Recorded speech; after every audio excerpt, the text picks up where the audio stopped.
दोस्तों, 2023 में इस साल मां दुर्गा हाथी पर सवार होकर पृथ्वी लोक में पधारेंगे। शास्त्रों में वर्णित है और मान्यताओं के अनुसार अगर शारदीय नवरात्रि पर यदि माता दुर्गा का आगमन उनके वाहन सिंह पर नहीं बल्कि हाथी पर होगा तो मान्यता है कि माता दुर्गा का हाथी पर सवार होकर आना बहुत ही शुभ और कल्याणकारी माना जाता है। जीवन सुखमय हो जाता है, भक्ति का भरपूर लाभ भक्त जनों को मिलता है। दोस्तों, इस बार नवरात्रि पूरे 9 दिनों तक मनाई जाएगी ना, एक भी दिन कम न ज्यादा, पूरे 9 दिनों तक मनाई जाएगी। मां शेरावाली की विशेष रूप से पूजा आराधना की जाएगी। शारदीय नवरात्रि का महापर्व इस बार 2023 में 15 अक्टूबर दिन रविवार से शुरू होकर 23 अक्टूबर सोमवार के दिन समाप्त होंगे। ऐसे में शारदीय नवरात्रि पर माता दुर्गा की कृपा पाने के लिए कलश स्थापना का शुभ मुहूर्त है 15 अक्टूबर को दिन में 11:44 से दोपहर 12:28 तक कलश स्थापना का शुभ मुहूर्त रहेगा। तो आइए दोस्तों, जानते हैं नवरात्रि में क्या नहीं खाना चाहिए और कौन सा फल खाना आवश्यक है और क्या नहीं पीना चाहिए। आज हम विस्तार से आपको बताएंगे दोस्तों। शास्त्रों के अनुसार बताए गए भारत में चाहे किसी भी प्रकार का व्रत या त्योहार क्यों न हो, उनसे जुड़े नियम का पालन करना अति आवश्यक माना जाता है, क्योंकि जो मन के मुताबिक किया जाए वो संघर्ष नहीं कहलाता। कहा जाता है कि मनोकामना को पूर्ण करने के लिए थोड़ा सा संघर्ष यानी कि तपस्या तो करनी ही पड़ती है। इसीलिए ऐसी मान्यता है कि हर पूजा विधि और सभी व्रत पूर्ण विधि विधान से किया जाना चाहिए, तब आपको व्रत का पूर्ण लाभ फल मिलता है, आपकी सभी मनोकामना पूर्ण हो जाती है।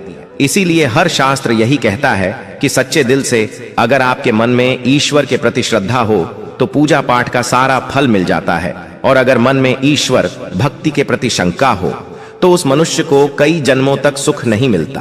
भागवत गीता में भगवान श्री कृष्ण ने स्वयं कहा था, जो मनुष्य सच्चे हृदय से ईश्वर को पुकारता है तो उसका नाता उस शक्ति से जुड़ जाता है जिसे आपने सच्चे हृदय से पुकारा था। इसीलिए भगवान भी कहते हैं कि सच्चे हृदय से ही ईश्वर को पुकारें तो वह आपकी हर मनोकामना पूर्ण करते हैं। कई लोग ऐसे हैं जो भगवान के सामने घंटों पूजा पाठ करते हैं तथा रोते हैं, फिर भी भगवान उनकी कभी नहीं सुनता। दरअसल जब आप सच्चे मन से ईश्वर को पुकारते ही नहीं हैं तो भला वह आपकी पुकार कैसे सुनेंगे। दोस्तों, ये तो थी वो बातें जो भक्त और भगवान के बीच की है। अब हम जानते हैं नवरात्रों के दौरान क्या नहीं खाना चाहिए और क्या नहीं पीना चाहिए और कौन सा फल खाने से व्रत संपूर्ण और सफल हो जाता है। नवरात्रि के दिन से जरूर खाना चाहिए फल। शास्त्रों में बताया जाता है कि भगवान के भोग में सेब आदि जरूर अर्पित किया जाता है। अगर आपका व्रत है तो आपको से जरूर खाना चाहिए। केला, पपीता, तरबूज और मीठे अंगूर जरूर खाना चाहिए। इन फलों से व्रतधारी को शक्ति मिलती है और व्रत संपूर्ण हो जाता है। शास्त्रों में बताया जाता है कि नवरात्रों के दिनों में सीताफल जरूर खाना चाहिए। सीताफल खाने से बीमारियां हैं जो खत्म हो जाती हैं। माना जाता है कि नवरात्रों के दिनों में सीताफल का घर में प्रवेश होना बड़ा ही शुभ माना गया है। सीताफल खाने से नवरात्रि का व्रत सफल हो जाता है, क्योंकि इसमें माता सीता का आशीर्वाद मिला हुआ होता है। नवरात्रि के दौरान इसे जो भी खाता है उसे दुखों का सामना नहीं करना पड़ता। सीताफल आपको जरूर खाना चाहिए दोस्तों।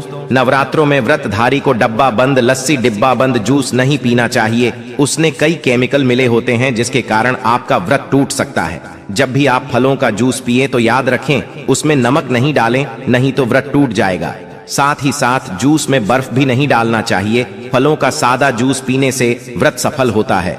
दोस्तों, नवरात्रि के दौरान सिंघाड़े का आटा या कुट्टू का आटा खाने से पहले यह देख लें कि आटा पुराना नहीं होना चाहिए, क्योंकि पुराने आटे में कीड़े वगैरह पड़ जाते हैं जिसके कारण आपका व्रत टूट सकता है, क्योंकि ये छोटे छोटे कीड़े हमें दिखाई नहीं देते और आपके मुंह तक पहुंच जाते हैं। ऐसा आटा खाना मतलब कीड़े मकोड़ों का मांस खाने के बराबर माना गया है। दोस्तों, नवरात्रि के दौरान आप शाम के समय खाने में दही ले सकते हैं, आलू वगैरह खा सकते हैं, साबूदाने की टिकिया बनाकर खा सकती हैं, साबूदाने के और आलू के पापड़ भी खा सकते हैं। कई सब्जियां तो ऐसी हैं जो नवरात्रि के दौरान भोजन में शामिल कर सकते हैं। इससे आपको एनर्जी मिले और व्रत सफल हो जाएगा। नवरात्रि के दौरान आप दूध पी सकते हैं जो आपको ताकत देगा। चाय वगैरह भी पी सकते हैं, लेकिन याद रहे उसमें नमक न डालें। एक बात का ध्यान रहे व्रतधारी को पेट भर खाना यानी गले तक भोजन नहीं करना चाहिए, नहीं तो व्रत रखने का कोई भी फायदा नहीं होगा। थोड़ा थोड़ा खा सकती है। दोस्तों, नवरात्रि के 9 दिन शक्ति मां दुर्गा को समर्पित होते हैं। आंतरिक के 9 दिन माता रानी के 9 अलग अलग स्वरूपों का पूजन किया जाता है। नवरात्रि के 9 दिनों में माता रानी को अलग अलग स्वरूप के हिसाब से कुछ अलग अलग भोग अर्पित किए जाते हैं। लेकिन क्या आप जानते हैं, कुछ ऐसी वस्तु है जिन्हें नवरात्रि के दौरान भूलकर भी माता रानी को अर्पित नहीं करना चाहिए।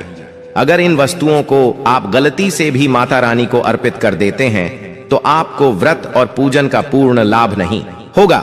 इसीलिए माता रानी की कृपा प्राप्त करने के लिए आपको यह जानना अति आवश्यक है कि वो कौन सी ऐसी वस्तु है जो माता रानी के पूजन में भूलकर भी नहीं करना चाहिए।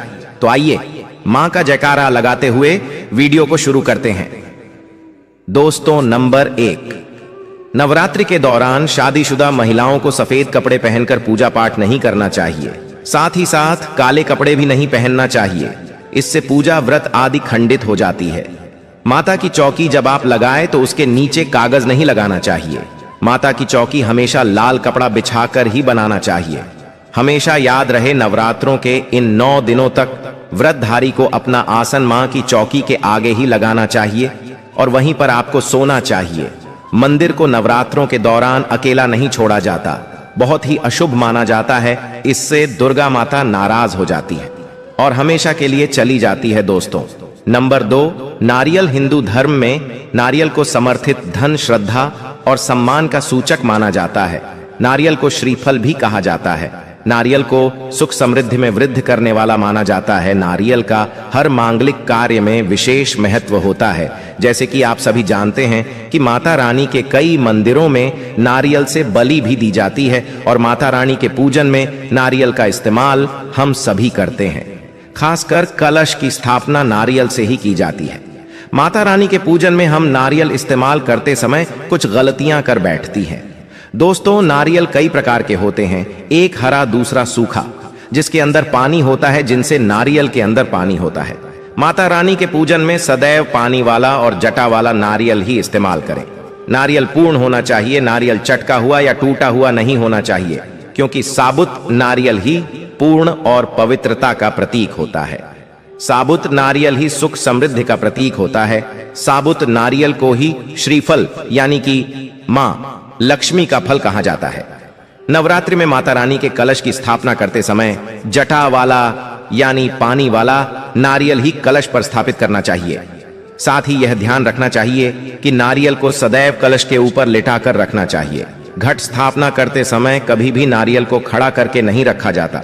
नारियल को सदैव लेटाकर कलश पर रखा जाता है। साथ ही नारियल को स्थापित करने से पहले आप नारियल को लाल कपड़े में लपेटकर उस पर तिलक करके और फिर लाल चुनरी उड़ाकर आप नारियल को कलश के ऊपर स्थापित करें। शास्त्रों के अनुसार कलश के ऊपर जब सही तरीके से नारियल रखा जाता है और सही प्रकार का नारियल रखा जाता है, तभी ही पूजन का पूर्ण फल प्राप्त होता है। यह भी ध्यान रहे कि महिलाएं माता रानी को नारियल अर्पित कर सकती है, लेकिन कभी भी माता रानी के सामने नारियल को भूलकर भी न तोड़ें, क्योंकि नारियल बीज रूप होता है और स्त्रियां बीज रूप से ही शिशु को जन्म देती हैं। इसीलिए कभी भी महिलाओं को नारियल नहीं तोड़ना चाहिए। दोस्तों, नंबर 3, लौंग। हम सभी माता रानी के पूजन में इस्तेमाल करते हैं, लेकिन लौंग का इस्तेमाल करते समय एक बहुत बड़ी गलती कर बैठते हैं। हमेशा ध्यान रखना चाहिए कि माता रानी को सदैव फूल वाली लौंग ही अर्पित करना चाहिए।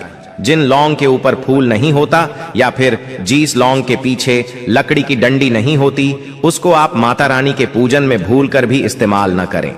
फूल वाले लौंग को ही पूर्ण माना जाता है और माता रानी के पूजन में कोई भी अपूर्ण वस्तु, कोई भी खराब वस्तु या टूटे हुए अक्षत इस्तेमाल नहीं करना चाहिए। इसीलिए सदैव पूजन में फूल वाली लौंग का ही इस्तेमाल करें।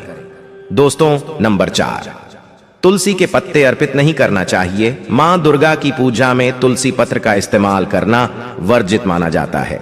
तुलसी पत्र के अलावा आंवला भी माता रानी को अर्पित नहीं करना चाहिए और दूर्वो भी माता रानी को अर्पित नहीं करना चाहिए। दूर्वा भगवान श्री गणेश को अति प्रिय है। नवरात्रि में आप भगवान गणेश को दूर्वा अर्पित कर सकते हैं।